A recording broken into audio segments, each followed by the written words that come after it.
Friends, welcome to my channel daily life. আজ আমি বানাবো ধনে পাতার রুটি। তো চলো দেখে নেওয়া যাক কীভাবে বানাচ্ছি এটা। এর জন্য আমি নিয়ে নিয়েছি ধনে পাতা। এখানে ধনে পাতাগুলোকে একটা মিক্সিং বোল নেব এবং এর মধ্যে ধনে পাতাগুলোকে ট্রান্সফার করে দেবো এইভাবে।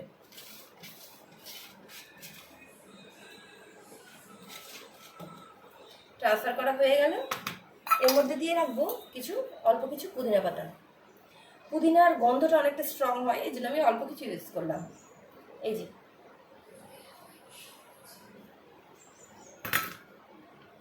এর মধ্যে দিয়ে দেব একটা লঙ্কা। আমরা লঙ্কা একটু কম খাই, তাই একটাই কাঁচা লঙ্কা, আপনারা খেলে বেশি দেবেন।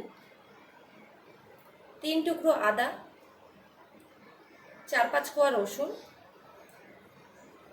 অল্প একটু জিরে আর অল্প একটু আজওয়াইন, মানে এটা জোয়ান। তো এই আজওয়াইন আর জোয়ানটা এটা একটু হাতে রাব করে এমনভাবে অ্যাড করবেন।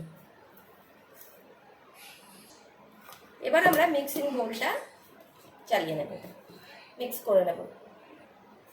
আমার মিক্সচার রেডি।